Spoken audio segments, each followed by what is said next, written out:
दोस्तों, ये 2 फुट की राजकुमारी, 2 मांत्रिक, ये इसका कवर पेस्ट है। 2 मांत्रिक और तांत्रिक तबीयत का लास्ट पार्ट है ये।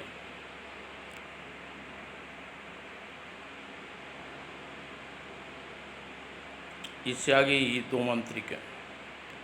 चलो शुरू करते हैं दोस्तों। तभी वर्षों की ओर से 7 फनों वाला नाग विशाल का अजगर निकला और फनों से आग की लपेटें निकल रही थी। दूसरे ही क्षण भयानक अजगर की आग की फुकारें छोड़ता हुआ चार्ली की ओर लपका। उसे अपनी ओर आता देख चार्ली ने तलवार निकाल ली। इस अजगर को तो मुकाबला करना ही पड़ेगा, लेकिन इस सूखी ये मुखों से निकलने वाली आग से कैसे बचूंगा।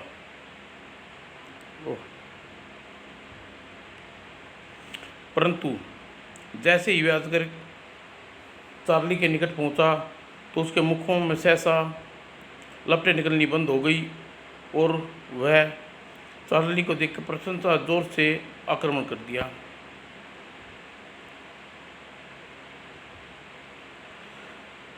अब तो मैं इसे आसानी से निपट लूँगा बच्चों। और फिर तलवार का भरपूर वार उसका सिर धड़ से जुदा कर दिया। पीड़ा से अजगर भयंकर पुकार मारी और उसकी उस भयानक पुकार से सचमुच जंगल कांप उठा और जंगल में बस भयंकर जीव जंतु इधर उधर भागने लगे। परंतु चार्ली उसकी भयानक पुकार का कोई प्रभाव नहीं पड़ा। वह बराबर ही उसके सिरों पर लगातार प्रहार किए जा रहा था और अजगर सिर एक जुदा हो रहे थे। वाह, कितना साहसी है! निसंदेह ये हमें पक्षी से मुक्ति दिला देगा, बेरुंड पक्षी से। फिर सिर दी चार्ली ने अजगर के 7 फन काट दिए और अजगर निष्प्राण होकर जमीन पर पड़ा। तब दोनों विशाल काय दौड़कर चार्ली के कदमों में झुक गई। हे महान और बहादुर युवक, हमें पूर्ण विश्वास हो गया है आप भयानक पक्षी को मुक्ति दिला सकते हो। मैं पूरी कोशिश करूंगा। चलो। यात्रा फिर प्रारंभ हो गई। काफ़ी देर तक चलने के रहने के पश्चात भीमकाय एक ऊंचे पर्वत के पास आकर रुके। ये बहादुर नौजवान, इस पर्वत के पार करने पे तुम्हें वह घाटी दिखाई देगी और अम्बा घाटी कहते हैं। उसी घाटी में वह पक्षी की रानी उसकी संतान रहती हैं। वहीं से जाकर अपने कबीले का आक्रमण कर वहीं से हमारे कबीले पर आक्रमण करते हैं। ठीक है, मैं वहाँ जाता हूँ। यदि 2 दिन के भीतर न लौटूँ तो तुम समझ लेना मैं उस बरूड़ पक्षी द्वारा मारा गया। ठीक है, हम यही रहकर देवता से तुम्हारे लिए प्रार्थना करेंगे। और चार्ली एक बार सामने सिर उठाए खड़े पर्वत के ऊंचे पर्वत को देखा और आत्मविश्वास से ऊपर चढ़ने लगा। काफ़ी परिश्रम के पश्चात वह चोटी पर पहुंचा और एक गुफा दिखाई दी जिसके भीतर धीमा धीमा प्रकाश बाहर आ रहा था। ओह, यह गुफा की और भीतर से प्रकाश कैसा आ रहा है? कुछ सोचकर चार्ली गुफा के द्वार पर पहुंचा और झांकने लगा। कौन हो तुम? कोई मनुष्य हो? यदि हो तो निसंदेह भाग्यशाली हो। जरा मेरे पास आओ। अरे, भीतर कोई है? चार्ली ने आवाज़ सुनकर चौंका। तभी सहसा फिर किसी विचार आते ही वह म्यान से तलवार निकालकर कठोर स्वर में बोला, कौन हो तुम? राक्षस या कोई भूत? जरा गुफा से बाहर आओ। मेरी तलवार तुम्हारी बलि देने के लिए आतुर है। उत्तर में भीतर से एक भयानक आठास लगाया गया और कहा, अरे तुम कितने बहादुर हो। मैं तुम जैसे बहादुर व्यक्ति की प्रतीक्षा कर रहा था। मैंने न तो कोई भूत हूँ और न ही कोई राक्षस। मैं एक सिद्ध पुरुष हूँ। मैं तुम्हें ऐसी वस्तुएं देना चाहता हूँ जिनसे वर्षों की तपस्या के बाद मैंने हासिल किया है।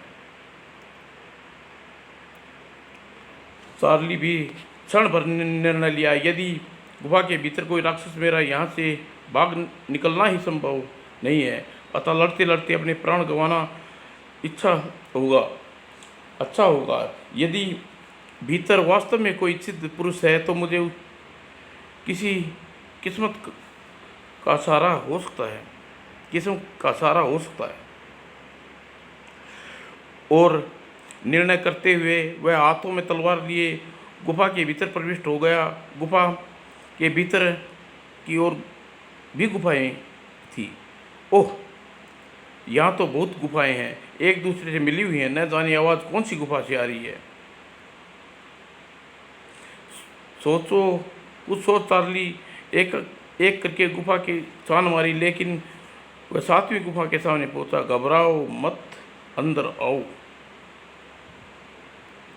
चार्ली ने भीतर जाकर गुफा में एक सिद्ध पुरुष दिखाई दिया जो चार्ली से छोटी चट्टान पर आसन लगाए था। उसके बाल व दाढ़ी सन की तरह सफ़ेद।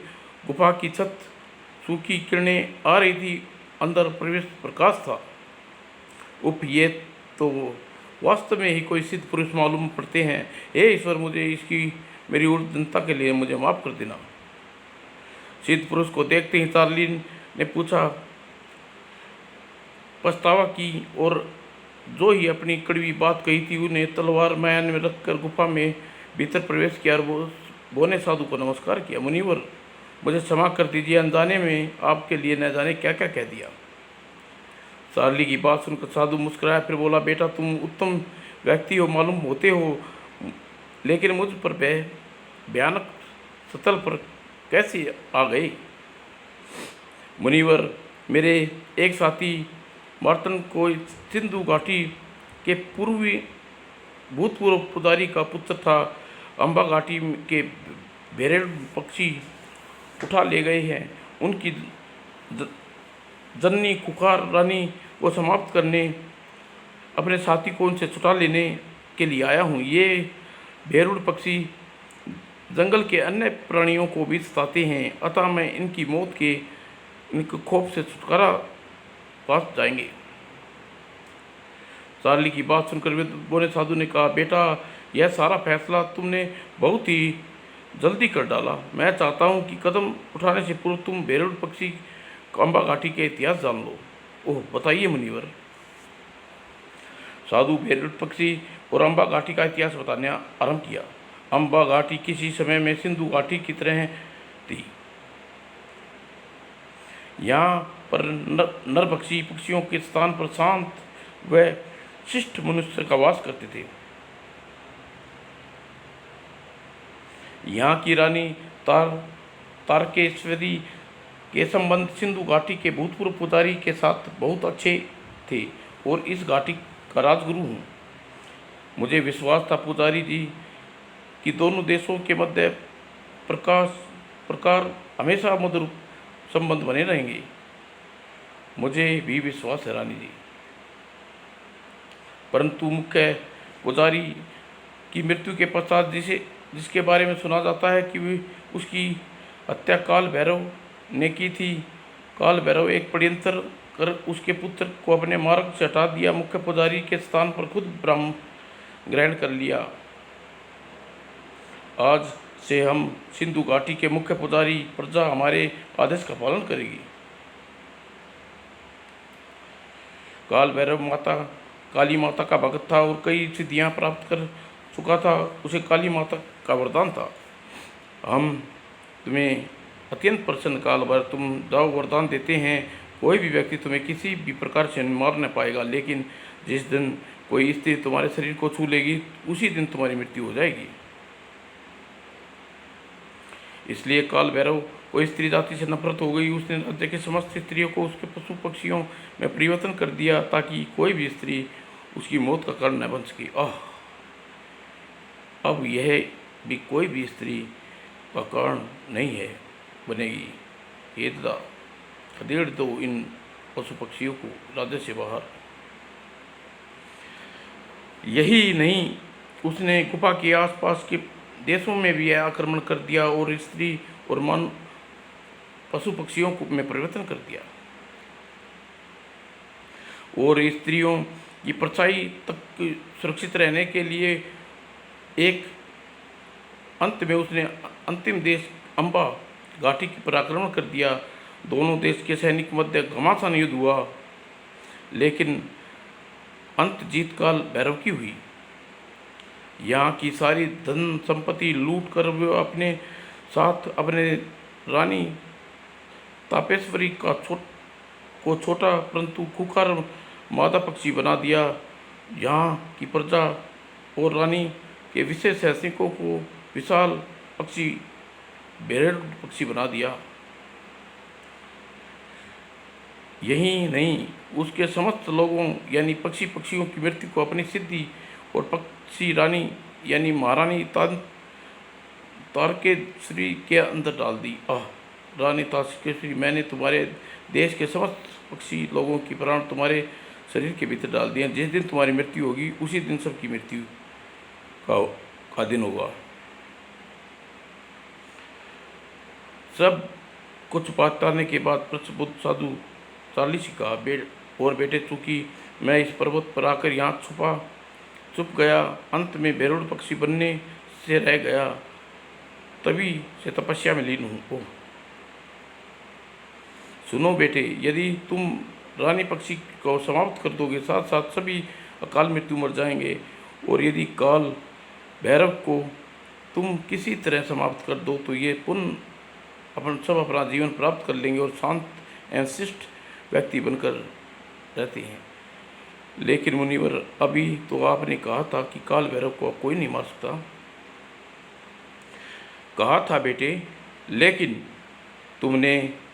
मैंने यह बताया कि किसी भी स्त्री को छूने से उसकी मृत्यु हो जाएगी। लेकिन यह काम है कि तुम यदि किसी स्त्री को निकट पहुँचते हो, तुम किसी स्त्री को उसके निकट पहुँचाते हो। और मैं सब कुछ समझ गया हूँ मुनिवर। अब मैं आपकी आज्ञा दे ताकि सिंधु घाटी पहुंचकर काल भैरव को समाप्त करने का यत्न करूं। तब साधु ने बगल में पड़े घोड़े से एक छोटी सी डिबिया निकाल कर चार्ली की ओर बढ़ाते हुए कहा, जरूर जाओ बेटा, मेरे आशीर्वाद तुम्हारे साथ है, लेकिन डिबिया को अपने साथ लेते जाओ। यह अद्भुत चमत्कार मैंने वर्षों से प्राप्त किया है, लेकिन अब यह मेरे लिए बेकार है। न केवल 80 साल का बूढ़ा हो चुका हूँ, बल्कि आज रात आकाश की चंद्रमा उदय होते मेरी मृत्यु हो जाएगी। चार्ली ने डिबिया ली और आश्चर्य से उलट पलट के देखा। मुझे काफ़ी समय से तुम जैसे किसी बहादुर नौजवान की प्रतीक्षा थी। आज तुम्हें यह चमत्कार सौंप कर मैं निश्चित हो गया हूँ। लेकिन चार्ली को समझ में जब उस डिबिया का चमत्कार नहीं आया तो उसने डिबिया का ढक्कन खोलना चाहा। साधु ने उसे रोक दिया, कहा, ठहरो बेटा, इस डिबिया को तुम जहाँ मत खोलना। जो स्थान अथवा देश तुम सबसे अधिक अच्छा लगे उसे यहाँ खोलना। ओह, मैं अपना कृतज्ञ और मुनिवर, मेरे लिए आप कोई योग्य सेवा हो तो बताइए, आपकी सेवा करने के लिए अति प्रशंसा होगी। बस तुम एक छोटा सा काम कर दो, बाहर निकलो तो बेटा इस गुफा के बाहर उत्तर दिशा में रखे त्रिकोण पत्थर को जोर से खींच देना। चार्ली साधु से विदा ली और गुफा के बाहर निकल आया और पूर्व दिशा में एक त्रिकोण पत्थर को गुफा की दीवार से सटा लगा दिया और पूरी शक्ति से खींचने लगा। पत्थर खींचने से क्या होगा। जैसे ही वो त्रिकोण पत्थर अपने स्थान से हटा, एक ऐसा धमाका हुआ जैसे मानो पहाड़ के फट गया हो। उफ, यह क्या हुआ। और दूसरे क्षण गुफा के सामने का भाग भारी पत्थरों से ऊपर से गिरकर गुफा को ढक दिया और वहाँ कुछ भी न हो। ओह, मुनिवर ने जीते जी अपना समाधि बनवा ली। लेकिन जब वह वहाँ रुकना व्यर्थ समझा तो चार्ली का हृदय अब पहाड़ के नीचे उतरने लगा। तभी अरे बाप रे, गरुड़ पक्षी मेरी ओर आ रहा है। और बेरुड़ पक्षी को देख चार्ली झटपट नीचे उतरता गया और एक तरफ दिखाई दे रहे पेड़ों के झुंड की ओट में दौड़ा। उस पक्षी के बीच पहुंचकर जान बच सकती है। उस पेड़ों के झुरमुट में एक वृक्ष पर चढ़ गया और पत्तियों के बीच छुप गया। शायद वह मुझे न देख पाए, परंतु उसकी सारी सूझबूझ दरी की दरी रह गई जब बेरुड़ पक्षी ने ठीक उसी वृक्ष पर झपट्टा मारा।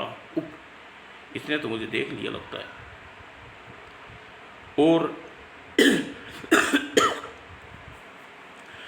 इससे पहले कि वह बचाव के लिए कोई कोशिश करता, बेरुड़ पक्षी ने पेड़ से तो अपने पंजों में दिखा आकाश में उड़ गया। बाप रे, यदि गिरा तो हड्डियों का पता नहीं चलेगा। और कुछ देर बाद वह विशाल पक्षी अम्बा घाटी के ऊपर उतरा। अरे, यह तो अम्बा घाटी मालूम पड़ती है। और शायद पक्षी नीचे उतरने के लिए तैयारी कर रहा है। और शीघ्र ही एक चांदी के महल के ऊपर पहुंचकर विशाल पक्षी ने वृक्ष अपनी पंजों से मुक्त कर दिया।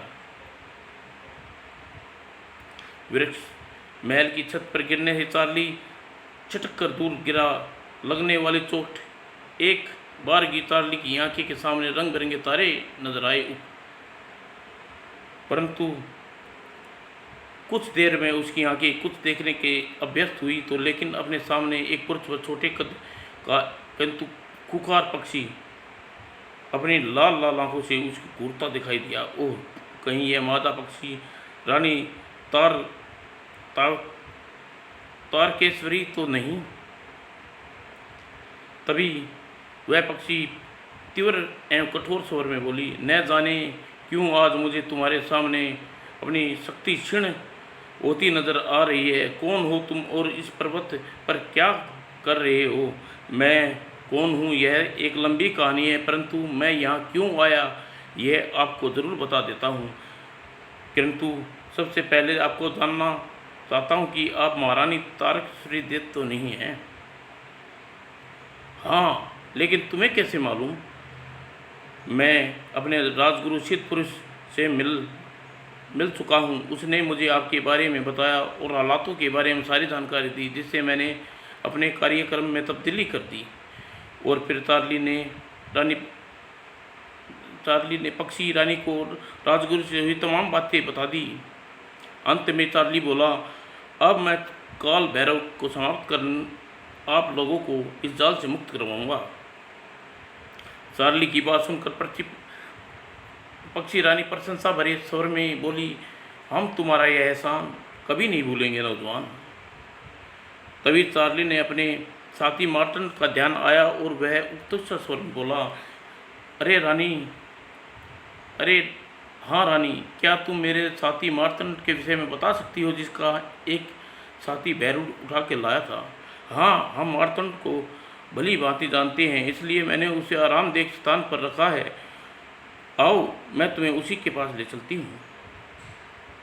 और फिर पक्षी रानी तारकेश्वरी उसे लेकर एक सुंदर एवं आलिशान भवन में भीतर पहुंची, जहां मार्कंड आराम कर रहा था। चार्ली को देखते ही मार्कंड दौड़कर गले लगाया। ओह स्वामी, कैसे हो तुम? बहुत अच्छा हूँ। तुम्हें जीवित देखकर तुम्हें बहुत प्रशंसा हो रही है मित्र। फिर दोनों बैठकर काल भैरव को समाप्त करने के विषय में विचार विमर्श करने लगे। स्वामी, मेरे विचार से काल भैरव को राजकुमारी की सहायता से समाप्त किया जा सकता है, क्योंकि सिंधु घाटी में राजकुमारी ही एक ऐसी स्त्री है के रूप में है। वाह, क्या खूब सुझाव दिया है तुमने मित्र, तुम्हारी बात से सहमत हूँ। और उसके बाद दोनों खा पी कर सो गए और दूसरे दिन अपनी यात्रा के लिए तैयार हो गए। और पक्षी रानी ने एक विशाल पक्षी को उसकी सेवा के लिए भेज दिया। वे दोनों उस विशाल पक्षी को पीठ पर बैठाकर पक्षी सिंधु घाटी की ओर उड़ चला। और उधर सिंधु घाटी में काल भैरव निश्चित था कि अपनी तरफ से उसने अपने दुश्मन चार्ली को मार्तंड की मौत के घाट उतार दिया है। जब चार्ली और मार्तंड महल में सिंधु घाटी की ओर रवाना हुए, तब ही उसे अपनी सिद्धियों के आक्रामक करके शुरू कर दी। दिए थे और अंत में उसे उड़ने वाले मंदिर को तबाह के साथ साथ उन्हें भी मौत के मुंह में जाते देखा था। वह उसकी मौत से बिल्कुल ही संतुष्ट हो गया था, इसलिए क्या मालूम था कि जिसकी मौत वह इतना संतुष्ट है कि उसकी मौत बनकर उसी के देश में आ रहा है। वह विशाल पक्षी चार्ली और मातन को उस जंगल में उतार कर पुनः आकाश में उड़ गया जहाँ 2 फुट की राजकुमारी का खंडर में कैद थी। आओ अब हमें उस खंडर की ओर चलते हैं। चलिए स्वामी, यदि रंगीला मिल गया तो हमें राजकुमारी के बारे में सारी खबर मिल जाएगी और फिर चार्ली और मातन उस तरफ बढ़े जहाँ उन्होंने खंडर देखा था, किंतु अभी वे थोड़ी दूर गए थे। रंगीला बंदर ची ची करता हुआ प्रकट हुआ और अपने मालिक मातन के कंधे पे बैठा। अरे रंगीला, रंगीला मेरे प्यारे दोस्त, बताओ राजकुमारी की क्या खबर है। रंगीला ने कूकू मातन के सारे अवगत करवा दिया और मातन ने अपनी योजना के बारे में बताने अंत में बोला, सब अच्छी तरह समझा गए हैं न रंगीला कि तुम्हें क्या करना है ठीक मध्यरात्रि को। और मातन कंधे पर उतरकर रंगीला उछला कूदता वन के वृक्षों में छिपे कर आगे उदल हो गया। रंगीला के कथन अनुसार राजकुमारी स्वस्थ और प्रसन्नचित है स्वामी। चलो, एक चिंता तो दूर हुई। आओ अब कोई स्थान ढूंढे, रात का इंतजार करते हैं। थोड़ी देर बाद खोजबीन के पश्चात उन्हें एक सुरक्षित स्थान मिल गया और थोड़ी देर में फलों का आहार करके आराम करने लगे और लेट गए। रात होते होते उस स्थान के बाहर निकले और छुपते छुपाते हुए खंडर की पिछली तरफ पहुँचे और थोड़ी देर बाद उन्हें महल की छत पर छोटी सी परछाई दिखाई दी। स्वामी, वह देखिए रंगीला और राजकुमारी। वाह, हाँ वही है, ठहरो रस्सा फेंकता हूँ। चार्ली ने तुरंत हाथों की सहायता से रस्सी पूरी शक्ति से छत की ओर उछाल दी और छत पर दिखाई देने वाली परछाई वास्तव में राजकुमारी और रंगीला ही थी। राजकुमारी चार्ली के द्वारा फेंकी गई रस्सी को थाम कर एक थंब से मजबूती से बांध दिया।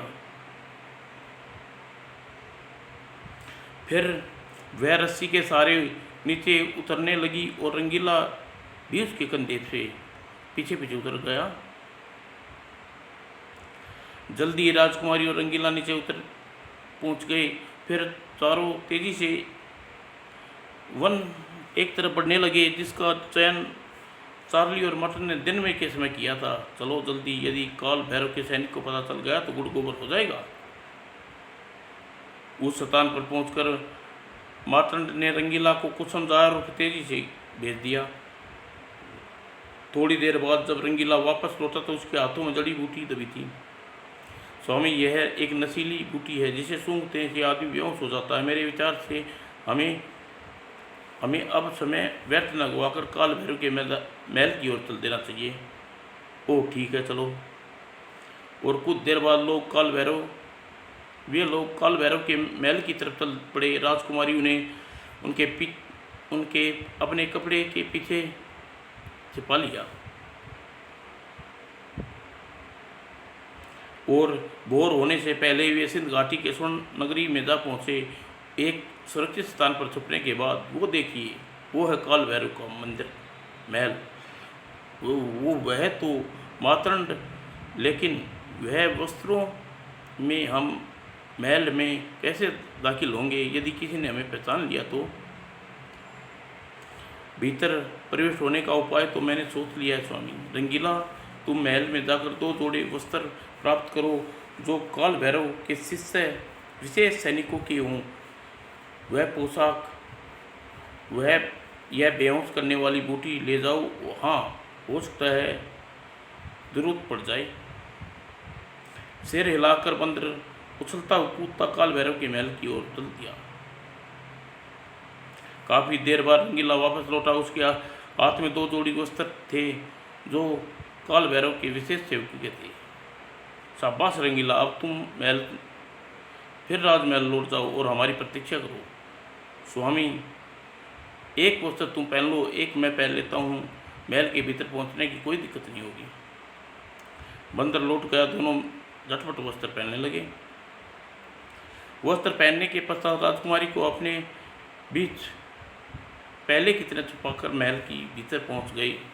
काल भैरव सैनिक जहाँ जहाँ लुढ़के पड़े थे और चारों तरफ सन्नाटा छाया था। स्वामी, लगता है रंगीला ने उसी बेहोश करने वाली जड़ी बूटी को बेहोश कर दिया। वास्तव में मार्तंड, तुम्हारा दोस्त बहुत समझदार है। निसंदेह यह सब रंगीला का किया धरा था। उसने महल के समस्त सेवकों को, सैनिकों को, यहाँ तक कि काल भैरव को भी जड़ी बूटी थोड़ी थोड़ी सुंघाकर सबके लिए बिल्कुल गहरी निंद्रा में सो चुके थे। और कुछ को निंद्रा की खुमारी बुरी तरह चढ़ी हुई थी। वे दोनों सावधानी से एक तरफ बढ़ने लगे। सिर दी हुई अपनी योजना से वे रसोई के सामने पहुंचे और भीतर कुछ सेवक काल भैरव के लिए लइए बड़ी बड़ी टोकरियां फल सजा रहे थे। यह बात चार्ली और मार्तंड जान चुके थे। काल भैरव रात्रि के समय फलों का अलावा कोई आहार नहीं करता।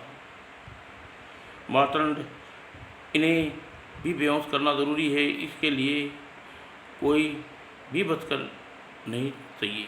आप निश्चिंत रहें स्वामी। राजकुमारी को वहीं छोड़ दोनों दबे पांव प्रविष्ट हुए और उन्हें सेवकों को भी उन्हें मजबूती से अभ्यास मिले। इससे पहले चार्ली और मार्तंड ने उन्हें भेदिए के समान उन पर टूट पड़े। उन बेचारे से सैनिकों को कुछ सोचने समझने के अथवा संभलने का मौका नहीं मिला और वे चार्ली और मार्तंड के प्रारोध से चेत हो गई, परस्पर लुढ़क गए। उनके बेहोश होते ही राजकुमारी भीतर प्रविष्ट हुआ, दरवाजा बंद कर दिया। मार्तंड, यदि तुम इन फलों के नीचे राजकुमारी को छुपा दो तो कैसा रहेगा? बहुत बढ़िया रहेगा स्वामी। चलिए, टोकरी उल्टने में मेरी मदद कीजिए। और दोनों ने मिलकर फलों की टोकरी को उल्ट दिया और खाली टोकरी में राजकुमारी को लिटाकर उसमें के ऊपर फल सजाने लगे ताकि भैरव किसी प्रकार संदेह न हो। फिर वह फलों टोकरी को उठाकर काल भैरव के कमरे की ओर तरफ दिए। काल भैरव बड़े विचित्र चेहरे, लंबा चौड़ा इंसान था। जब चार्ली और मार्तंड उसके सामने टोकरी रखी तो उसे हृदय तेजी से धड़क रहे थे।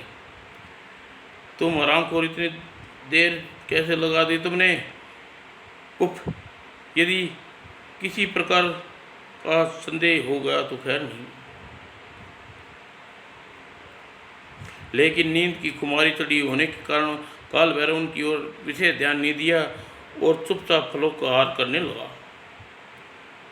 हे भगवान, मदद करना। राजकुमारी उसे छूने से चूक न पाई।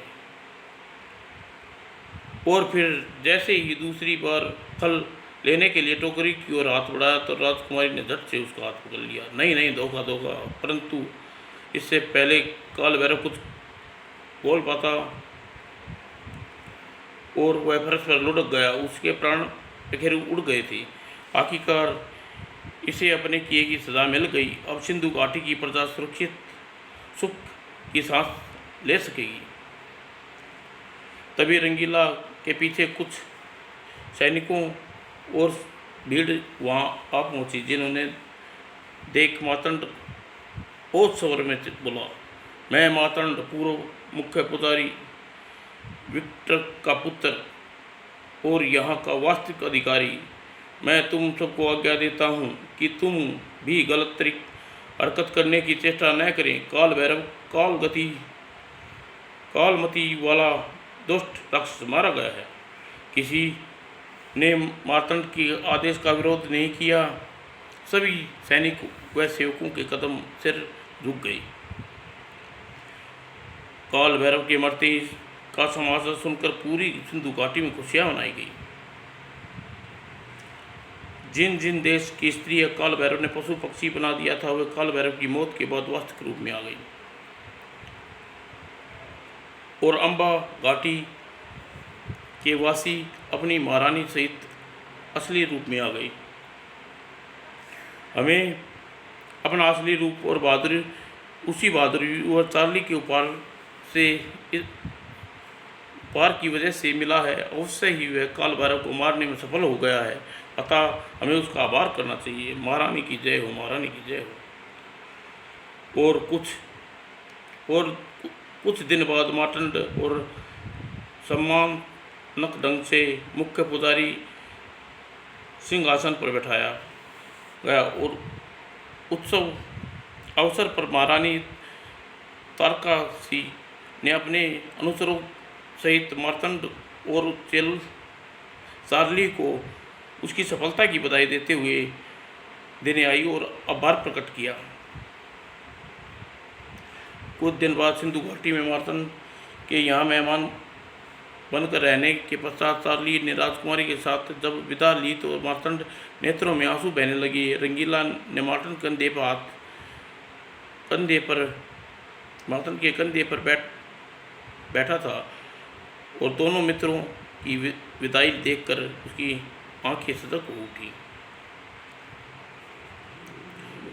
इधर जब शत्रुकाल को अपने मित्र काल भैरव की मौत का समाचार मिला तो क्रोध और अपमान से उसकी आंखें लाल और सुर्ख हो उठी। ओह मेरा मित्र काल भैरव, उस चूहे चार्ली के हाथों मारा गया। अब मैं अपने भाई को क्या मुंह दिखाऊंगा। उसने तुरंत हाथ से तभी छड़ी को दीवार पर लगे आयरन के शीशे पर घुमाया और दूसरे क्षण चार्ली और 2 फुट की राजकुमारी दिखाई देने लगी जो पैदल ही एक तरफ बढ़ रहे थे। इसकी मौत मेरे हाथों लगी होगी। उधर चार्ली और राजकुमारी के साथ तेजी से आगे बढ़ा चल जा रहा था, लेकिन सामने एक गोल सी वस्तु चमकदार दिखाई दी। अरे यह चमकदार गोला कैसा है, आओ देखते हैं। गोले के निकट पहुंचकर उसने टटोल कर देखने लगा। ओह यह कितना चमकदार सुंदर पत्थर है, लगता है किसी अनमोल वस्तु है। हाँ लेकिन समझ में नहीं आता यह क्या है। तभी एक भयानक धमाके के साथ गोला फट गया और उसमें से लाल लाल धुआं निकल कर आकाश में उड़ने लगा। उफ यह क्या, उफ मुसीबत, ओह मेरा सिर घूम रहा है। दूसरे पल चार्ली राजकुमारी बेहोश होकर धरती पर लुढ़क गई। उनके बेहोश होते ही वह धुएं लाल शत्रुकाल भयानक अट्टहास लगाकर प्रकट हुआ। हा हा हा हा, अब मेरे हाथों मरने से कोई शक्ति नहीं बचा सकती। लेकिन जैसे ही उसने तलवार चार्ली की गर्दन काटनी चाहिए, चार्ली के गले में पड़े ताबीज से हरे रंग का धुआं निकला और निकलने लगा। ओह कीर्ति स्वामी। दूसरे क्षण धुएं से शत्रुकाल जितना ही लंबा चौड़ा विशाल इंसान निकला कर शत्रुकाल के सामने खड़ा हुआ। शत्रुकाल उसे मारने से पहले तुझे मुझसे मुकाबला करो। आज का अंतिम फैसला होगा। अवश्य आज उसके साथ साथ तुम भी मरोगे। लो संभालो मेरा बात। और दोनों मांत्रिकों में भयंकर युद्ध छिड़ गया। कभी कीर्ति स्वामी का पलड़ा भारी पड़ता तो कभी मार्तंड का। युद्ध के दौरान दोनों ही शक्ति प्रयोग कर रहे थे। मंत्र शक्ति से टकराकर धरती आकाश थर्राने लगी थी। लेकिन अंत में जीत कीर्ति स्वामी की हुई और शत्रुकाल की मांत्रिक शक्ति क्षीण पड़ने लगी और कीर्ति स्वामी अपनी गदा एवं वार से शत्रुकाल के सिर के टुकड़े कर दिए और आखिर शत्रुकाल मारा गया। जब कीर्ति स्वामी चार्ली और राजकुमारी को होश आया तो दोनों ने विराट राक्षस नुमा इंसान को चार्ली ने अपनी कमर पर लटकी म्यान अपने हाथ बढ़ाया। लेकिन तभी कीर्ति स्वामी स्वर में बोला, मुझे घबराने की कोई आवश्यकता नहीं युवक, मुझे अपना मित्र समझो। कौन हो तुम और यह सब क्या माजरा है। तभी कीर्ति स्वामी की दृष्टि एक मृत पड़े शत्रुकाल पड़ी। अरे यह तो कौन मारा पड़ा है। यह मांत्रिक शत्रुकाल है जो मेरा दुश्मन आज मेरे हाथों मारा गया। फिर कीर्ति स्वामी ने उसे सारी कहानी सुना दी। सब सुनकर जानकर चार्ली आश्चर्यचकित और प्रशंसा बोला, मित्र मैं तुम्हारा एहसानमंद हूँ। कभी भी भूलूंगा नहीं, लेकिन तुम अपने बारे में तो कुछ बताया ही नहीं। मेरा नाम कीर्ति स्वामी है, वही जिस बंदरनुमा जानवर को एक बार तुमने विशेष घास लगाकर मदद की थी, जिसने तुम्हें तुम्हारी रक्षा के लिए यह तबीज़ दिया था।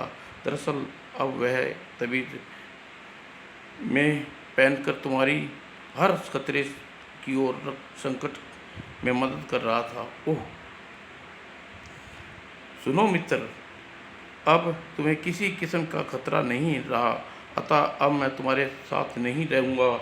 लेकिन विदा लेने से पूर्व मैं तुम्हें इतना बता दूँ, शत्रुकाल दंडी स्वामी का भाई है, और दंडी स्वामी ने राजकुमारी का अपहरण करने के लिए सिंधु घाटी पहुंचाया था।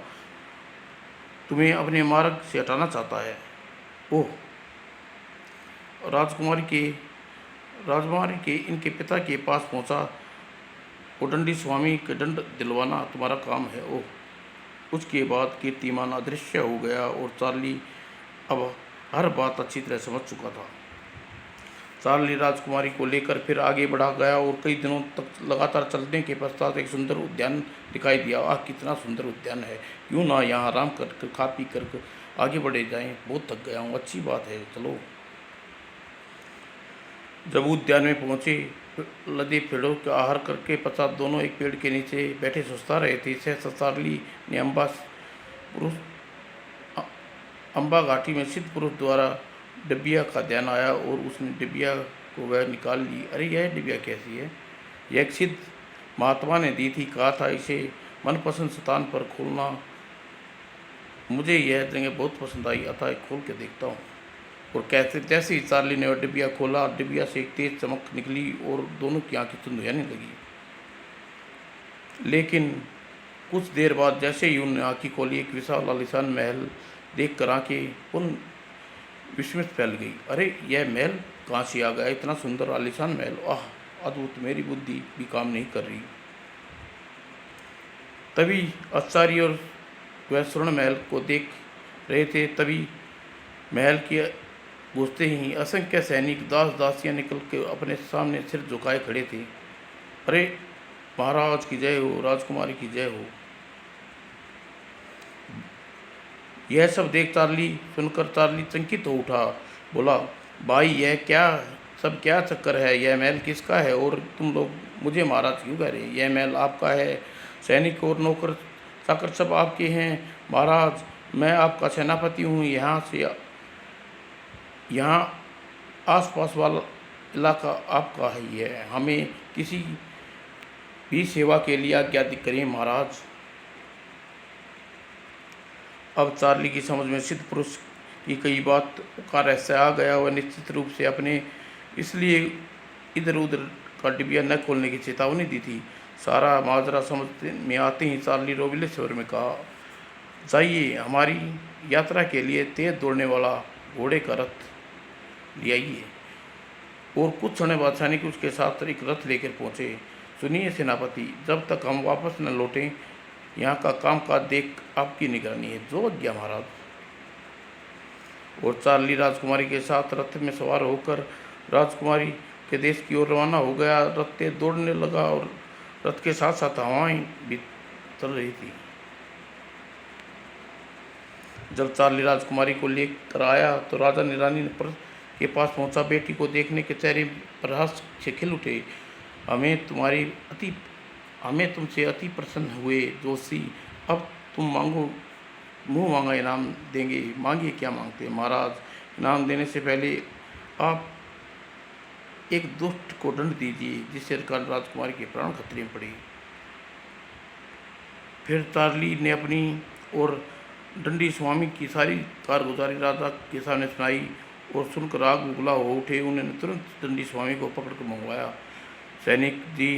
सेनापति जी तुरंत ले जाइए और फांसी चढ़ा दीजिए। वह हमारी बेटी का विवाह चार्ली के साथ करने का प्रबंध करिए। जो आज्ञा महाराज। और दंडी स्वामी को फांसी पर लटका दिया गया, और एक दिन 2 फुट की राजकुमारी का विवाह 2.5 फुट के चार्ली से धूमधाम से हुआ। फिर चार्ली राजकुमारी के साथ अपने स्वर्ण महल में लौट गया और आनंदपूर्ण रहने लगा और बहादुरी, नेकी उसके रग में राजा बन गया। दोस्तों कैसी लगी आप बताइए, आप ज़रूर बताना।